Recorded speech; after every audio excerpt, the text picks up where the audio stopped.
So for some tips for you guys, what I would say is for FY1s, enjoy it, literally have the time of your life. You've worked so hard to become an FY1, you've worked so hard to become a doctor, and it will be hard work for sure, but you also have chance to have fun.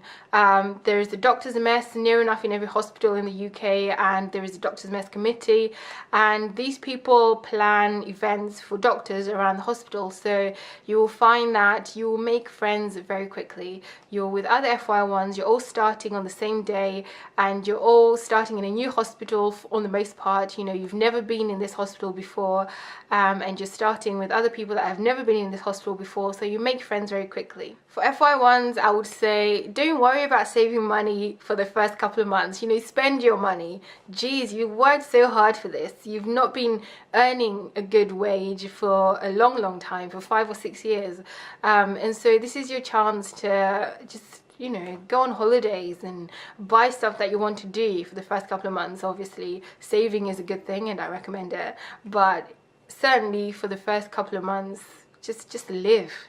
In terms of saving money, if you can live at home with your parents, I would highly recommend this. This is coming from somebody who's been in London for 2 years, who's lived by herself for 2 years. It is expensive, yo. Living in London is so expensive, guys. So for all you guys who are coming to London, be prepared. I mean, you earn a slightly bit more money because you work in London. There's such a thing as London waiting, but it's not that much. Yeah, it's expensive to live in London. I can do a video about living in London and working in London if you want me to. Just comment in the comment section.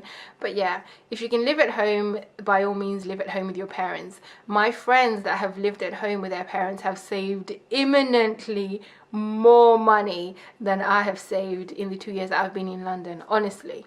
Do a membership exam, especially if you have a general practice job. I did my MRCOG Part 1 when I was doing A&E, which was a bad idea. I should have done it when I was doing GP. But if you have a general practice job in F2, then certainly that is the time to do an exam because you have so much free time to revise. I'd recommend doing a membership exam anyway in F1 or F2 because it looks good on your CV, and on the most part, Part 1 of most membership exams is all about basic science, anatomy and all that stuff, which is something that you've only just done in finals, right? And so I think it's better to do it then than to wait when you're SU2 or something to do a membership exam, because it will be a lot more difficult to revise for, I think. If you know what specialty you want to do in the future, then get started on making your CV look good. Get started on some audits, maybe do an exam, get started on extracurricular activities, always do some teaching because that looks good on the CV. Get started on lots of different things because you have, as well as working, you have quite a lot of time, and doing audit, for example, or quality improvement projects is something that is mandatory for you when you're in F1 and F2. So if you know what specialty you want to do, then do your audit in, you know, obs and gynae because you want to be an obstetrician. Do your audit in general surgery because you want to do surgery type thing, you know, because it's easier to get started now rather than faffing around and panic doing things when you have your interview coming up in a couple of months' time. Get your competencies done ASAP. As I've said, there's certain things that you have to be ticked off on to say you have successfully completed FY1 or you have successfully completed FY2. If you can get started on these as early as possible, then the rest of the year is just a breeze, right? You're not worried about getting signed off for this thing or getting signed off for that thing. Get it done as quickly as possible because it makes the rest of the year easier. That's it, guys. Those were my experiences with the foundation program, and those are my tips about the foundation program. I've really had a good time in the last 2 years. I've met so many good people, so many friends that I'll probably have for the rest of my life. I've learned so much about being a doctor. I've made so many life decisions, even though I was forced to make them. And yeah, I've had a really good time.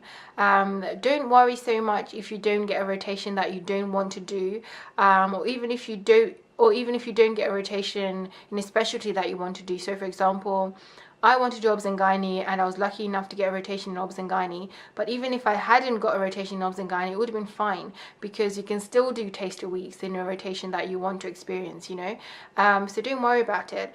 Everybody has to get all the same competencies signed off anyway. So whether you do vascular surgery or whether you do respiratory, it doesn't matter. The same 15 core procedures, for example, are required for you to complete regardless of what job you do. So don't worry so much about it. Thanks very much for watching. If you have any questions about the foundation program, if you have any comments, then by all means put them in the comment section down below. Otherwise, I will see you on my next video. Thanks so much, guys. Bye.